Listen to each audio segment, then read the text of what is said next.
India news Haryana, अपनी बोली अपना चैनल।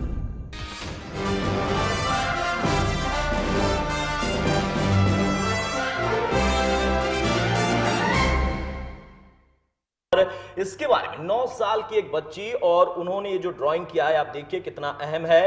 और जैसा कि उनके पिताजी ने भी कहा कि वो आगे हो सकता है फैशन डिजाइनर भी बन जाए या फिर कुछ फैशन के क्षेत्र में और बड़ा करें, तो ये भी जिया की एक खूबी है, इसको भी समझना बहुत जरूरी है। इसको लेकर भी हम जिया से सवाल जरूर पूछेंगे। लेकिन पीरियोडिक टेबल बड़ा अहम है कि इस छोटी सी उम्र में अगर केमिस्ट्री के गूढ़ रहस्य किसी को समझ में आ जाए तो फिर वो आगे आने वाले भविष्य में क्या कर सकता है। जिया से हम जानते हैं। जिया, पीरियोडिक टेबल के बारे में आपसे पूछना चाहूंगा। मैं अगर डिजिट पे जाता हूं तो आप मुझे बताएंगी कि 30 जो फॉर्मूला नंबर है उस पे क्या है? 30 के बारे में बताएंगे? जिंक, बिल्कुल सही, बिल्कुल सही। ये पहला सवाल और बहुत बढ़िया जवाब दिया, बिल्कुल सटीक जवाब दिया है जिया ने। 30 नंबर पर एटॉमिक नंबर जो है उस पर जिंक आता है। मैं विनोद जी आपके पास आना चाहूंगा और भी तमाम चीजों को पूछने से पहले, इसको किस तरीके से जिया ने मेमोराइज किया है, किस तरीके से याद किया है, क्या आपने समझा है? जैसा कि ये बता रही है कि इसकी माइंड मैपिंग या ब्रेन मैपिंग है, ये एनएलपी की टेक्निक्स हैं। एनएलपी है न्यूरो लिंग्विस्टिक प्रोग्रामिंग जी। तो हमारी बात हो ही रही थी कि मैं पेरेंट्स को और टीचर्स को ट्रेनिंग देता हूँ, एनएलपी ट्रेनर हूँ। तो ये एक्चुअली एक मैप होता है। जैसा कि आप यहाँ स्टूडियो से अगर अपने घर तक जाते हैं तो आपके लिए ब्रेन में एक मैप बना हुआ है घर तक जाने के लिए। तो आपको किसी भी चौराहे पे टर्न करने के लिए आपको सोचना नहीं पड़ता, रुकना नहीं होता, आप अपने आप टर्न कर जाते हैं। आपकी गाड़ी, आपकी बाइक अपने आप टर्न करती है। आपने एक्चुअली इसको मैपिंग में ले रखा है। तो यही मैपिंग है जिससे जिया ने पीरियोडिक टेबल केमिकल फॉर्मूलाज याद रख रखे हैं। जी, ये टेक्निक है, ये तरीका है और यही ब्रेन मैपिंग के जरिए जिया ने इस छोटी सी उम्र में इस पीरियोडिक टेबल को, जो बड़े बड़े एमएससी के बच्चे, जो पारंगत बच्चे हैं वो याद नहीं कर पाते, लेकिन जिया को याद है। एक और सवाल मैं पूछता हूं जिया, अगर आपसे मैं पूछूं कि 48 पर क्या है तो क्या है, बताएंगे आप? कैडमियम। कैडमियम, बिल्कुल सही जवाब, बिल्कुल सटीक जवाब। बहुत कम समय लिया, यानी पूरी तरह से याद है जिया को कि 49 नंबर पर क्या है। अब अगर सीक्वेंस की हम बात करें तो 1 से लेकर 100 अगर हम जाते हैं तो उसके बारे में भी हम चर्चा करते हैं। जी आप बताएंगी मुझे कि 49 से लेकर 56 तक क्या है? 49 indium, 50 tin, 51 antimony, 52 tellurium, 53 iodine, 54 ज़ैनन, 55 caesium, 56 बारियम। बिल्कुल सही जवाब, बिल्कुल सटीक बताया। मैं चाहूंगा कि मैं दिखा भी दूं अपने दर्शकों को जो माध्यम है हमारे पास है पीरियोडिक टेबल। आप देखिए कि 49 से शुरू किया जिया ने, वहां से उन्होंने जो शुरुआत की इंडियम, उसके बाद टिन, फिर एटनोमे और उसके बाद टेलेरियम, ये तमाम चीजें बिल्कुल सटीक बताती चली गई जिया। और ये पीरियोडिक टेबल मेरे पास है। जिया इसको बिल्कुल नहीं देख रही है, लेकिन जिया को देखने की आवश्यकता भी नहीं है, उनको याद है बिल्कुल सटीक तरीके से। इसको अगर हम समझे विनोद जी से, विनोद जी पीरियोडिक टेबल के बारे में अपने अगर दर्शकों को हम बताएं, बच्चे, छोटी उम्र के बच्चे बहुत कम समझ पा रहे होंगे, लेकिन शुरुआत हो जाती है केमिस्ट्री की जो पढ़ाई होती है 9वीं कक्षा से इसकी शुरुआत हो जाती है। उससे ऊपर तक अगर बच्चों की बात करें तो एमएससी तक के बच्चे इसको समझ नहीं पाते हैं, याद नहीं कर पाते हैं। अलग अलग फॉर्म, मुझे भी याद है कि हम लोग कुछ ऐसी तकनीकी अपनाते थे, वो हिंदी में कुछ मुहावरे हम लोग बनाते थे, उसके माध्यम से इसको याद करते थे। ये कितना मुश्किल है समझ पाना, कितना मुश्किल है इसको याद रख पाना, और क्या है इसमें बेसिकली इसके पीछे का राज? बहुत आसान है ये। और ये आपके अवचेतन मस्तिष्क या मैं अनकॉन्शियस ब्रेन की बात करूं तो हम जो भी पढ़ते हैं, सुनते हैं, देखते हैं वो हमारे मेमोरी में फीड हो जाता है। तो मेमोरी में तो हमेशा के लिए रहता है, लेकिन हमारे साथ समस्या है, हम उसे रिकॉल नहीं कर पाते जी। तो उसे रिकॉल करना मुश्किल है। तो जिया उसे रिकॉल करना जान गई है, उसे वापस याद रखना, बुलाना जान गई है। तो कोई भी बच्चा जो है कि हम बात करते हैं मेमोरी की कि मेरी मेमोरी वीक है या ज़्यादा है, हम लोग आप उसमें अक्सर बात किया करते हैं। कोई भी मेमोरी कम या ज़्यादा नहीं होती है, मेमोरी सिर्फ ट्रेंड और अनट्रेंड होती है जी। आपकी मेमोरी अगर ट्रेंड है तो आप कुछ भी याद रखेंगे और उसे रिकॉल कर पाएंगे, और अनट्रेंड है तो शायद आपके लिए समस्या है। तो जिया की मेमोरी ये तकनीकी है जिया के पास, उनका ब्रेन इस छोटी सी उम्र में ट्रेंड हो चुका है। आपको फिर से एक बार बता दूं कि जिया की उम्र मात्र 9 साल, 5वीं कक्षा में अभी उन्होंने प्रवेश लिया है, लेकिन उनके पास जो ज्ञान है वो बड़े बड़े साइंटिस्टों को भी हैरत में डाल देता है। हमने कहावत सुनी थी, जो हमने देखा था कॉमिक कैरेक्टर चाचा चौधरी, जिनका दिमाग कंप्यूटर कंप्यूटर से भी तेज चलता था, फिर आए कौटिल्य, लेकिन अब गूगल गर्ल जिया भी हमारे साथ हैं और जिया का दिमाग भी कंप्यूटर से बहुत तेज चलता है। तो बस बने रहिए हमारे साथ और लगातार हम इस चर्चा को आगे बढ़ा रहे हैं। पीरियोडिक टेबल से एक सवाल और मैं ले लेता हूं जी, आप बताएंगे मुझे कि 22 से लेकर 33 तक क्या है? 22 टाइटेनियम, जी। 23 vanadium, 24 chromium, 25 manganese, 26 iron, 27 cobalt, 28 निकल, 29 कॉपर, 30 जिंक, 31 यात्रेनियम, जी। 32 जर्मेनियम, 33 आर्सेनिक।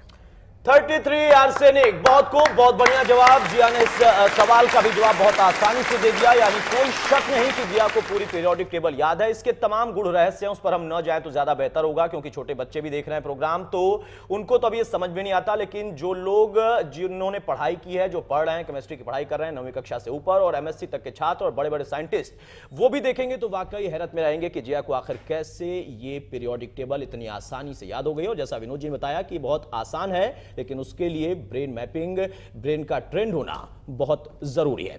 अब हम आगे बढ़ते हैं दूसरी चर्चा की तरफ। मेरे पास कुछ और भी सवाल हैं। मैं इन्वेंशन के बारे में पूछता हूं जिया से कि कौन से वो आविष्कारक थे जिन्होंने उन सामग्रियों का आविष्कार किया है। अगर मैं शुरुआत करूं, सबसे पहले हम टीवी पे हैं तो टीवी की हम बात कर लें। जिया बताएंगे आप मुझे कि टीवी का आविष्कार किसने किया था? जी अल्बर्ट।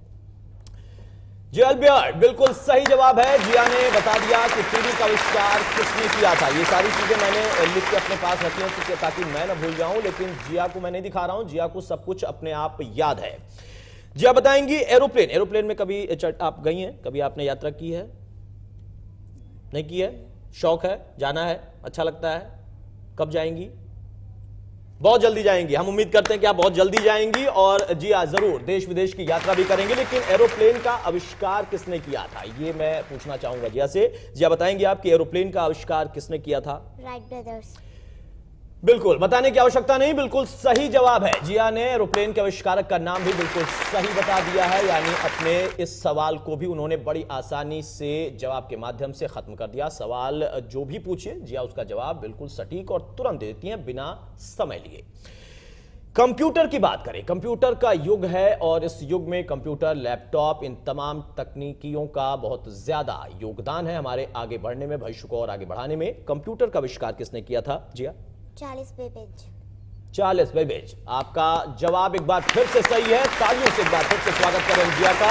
जिया ने बिल्कुल सटीक जवाब दिया है, इसमें कोई शक नहीं है। एक और सवाल मैं लेता हूं। रिस्ट वॉच, रिस्ट वॉच का आविष्कार किसने किया था जिया बताएंगी? पैटक फिलिप। बिल्कुल, पैटक फिलिप। इसमें भी कोई वक्त नहीं लगा। ये सारे सवाल मेरे प्रोड्यूसर ने, जिन्होंने बहुत ही ढूंढ कर निकाले हैं अपनी तरफ से, उन्होंने बहुत मुश्किल सवालों को एक तरीके से इस छोटी सी बच्ची के लिए निकाला है, क्योंकि बड़े बड़े इसका जवाब नहीं दे पाते। शायद मुझसे भी पूछ लिया जाए इसमें से तमाम सवाल तो मैं थोड़ा वक्त लगेगा सोचने में, शायद आए या नहीं भी आए, इसको भी मैं ईमानदारी से स्वीकार करता हूं। लेकिन जिया के लिए यह सवाल नहीं है, जिया के लिए सवाल बिल्कुल आसान है, सटीक जवाब जिया देती हैं। एक और सवाल ले लेते हैं।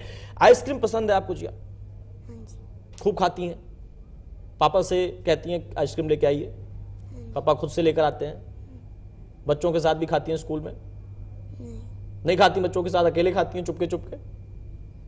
जिया शर्मीली हैं, थोड़ी सी शर्मीली हैं, लेकिन ज्ञान में कोई कमी नहीं है जिया के पास। आइसक्रीम का आविष्कार किसने किया था, ये भी हम पूछ लेते हैं। कराले।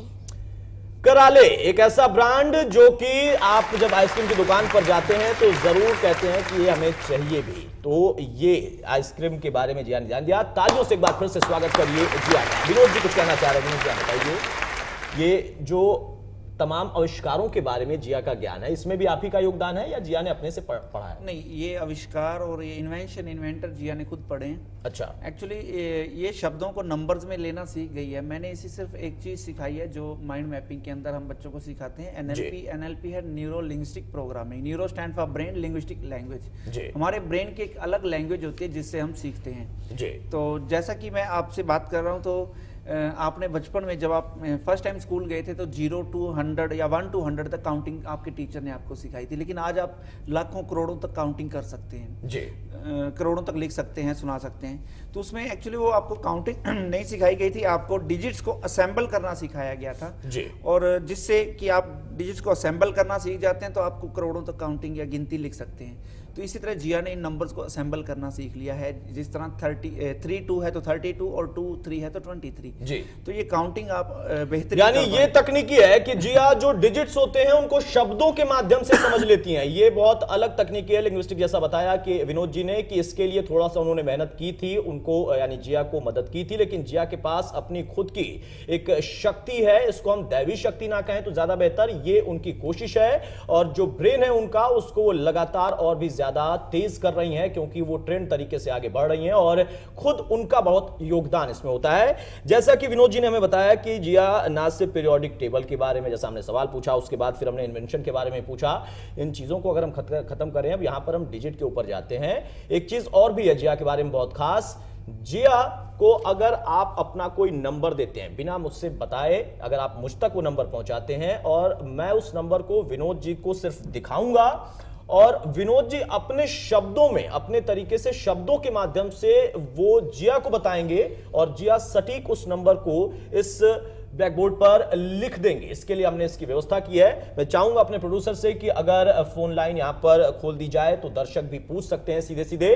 तब तक हम आगे बढ़ते हैं, कैलेंडर की हम बात करते हैं। भारत देश जो कि ज्योतिष के लिए जाना जाता है, भारत देश जहां पर जब वो तमाम तकनीकियां जो आज के दौर में प्रयोग की जाती हैं वो नहीं थी, तब भी हमारे यहां के ज्योतिष ग्रहों की स्थिति के बारे में जानते थे, दिन तारीखों के बारे में बताते थे। लेकिन आज बदलाव जो हुआ उसके बाद भी हमारे देश के ज्योतिषियों को भी अपने ज्योतिष ज्ञान को बढ़ाने के लिए, कुछ बताने के लिए कैलेंडर की आवश्यकता होती है। वो देखते हैं, पत्री देखते हैं, उसके बाद वो उस पर कुछ अपना जो उनका ज्ञान है उन तमाम आंकड़ों को इधर उधर करने के बाद एक रिजल्ट निकालते हैं, फिर वो चीजों को लिखते हैं। जिया की खासियत यह है कि जिया को पिछले 200 साल और अगले 100 साल के कैलेंडर के बारे में पूरी जानकारी है। एक सवाल जिया से मैं खुद पूछ लेता हूं अपने जन्मतिथि के बारे में। जिया, मेरी जन्मतिथि है 17 अक्टूबर 1984। बताएंगे आप कि उस दिन क्या था? इंग्लिश में 17 अक्टूबर बोला सर जी, 17 अक्टूबर 1984। 17 अक्टूबर वेडनेसडे। बिल्कुल सही जवाब है, बुधवार का दिन था और जिया को बिल्कुल सटीक पता है। तालियों से एक बार फिर से स्वागत होना चाहिए और दर्शकों से भी हम अपील करेंगे कि वो भी अगर चाहें तो पूछ सकते हैं क्योंकि जिया के पास वो ज्ञान का भंडार है। पिछले 200 साल और अगले 100 साल की पूरी इनको जानकारी है। आप बताएंगे वो कौन सा दिन जिस दिन आपका जन्म हुआ था और जिया बता देंगी कि वो, आप डिजिट बताएंगे तारीख क्या थी और जिया बता देंगी कि उस दिन कौन सा दिन था। और इसके बारे में कहीं से कोई क्लू जिया के पास नहीं रहता है, ये उनकी ब्रेन मैपिंग है, इसके लिए बाकायदा वो ट्रेंड हुई है।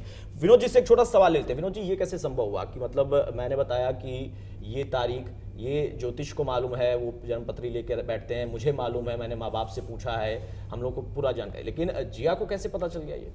सर देखिए, हर 300 साल के कैलेंडर की बात करते हैं तो हर कैलेंडर जो हर साल जो वो यूनिक था, तो इसने सबको अलग 300 अलग डिवाइड किया हुआ है। तो उससे ये जब भी हम इसे डेट बोलते हैं, मंथ बोलते हैं, ईयर बोलते हैं, तो जैसे ईयर पे जाती है उसके फिर मंथ पे चली जाती है। जिस तरह हम पेजेस को पलटते हैं तो इसके अनकॉन्शियस ब्रेन में 300 साल के कैलेंडर हैं, ये भी पेजेस को पलटती है, उस कैलेंडर पे जाती है, कैलेंडर उस सन पे जाती है, सन के बाद ये मंथ पे जाएगी, मंथ के बाद वो डे पे जाएगी और डे हमें बता देती है। ये तो बहुत मुश्किल है, मुझे लगता है, मुझे तो समझ में भी नहीं आया कि कैसे, लेकिन जैसा विनोद जी ने बहुत आसानी से बताया कि ऐसे ऐसे जा सकते हैं आप, लेकिन मुझे नहीं समझ में आया, बहुत मुश्किल है। लेकिन यही है काबिलियत जिया की।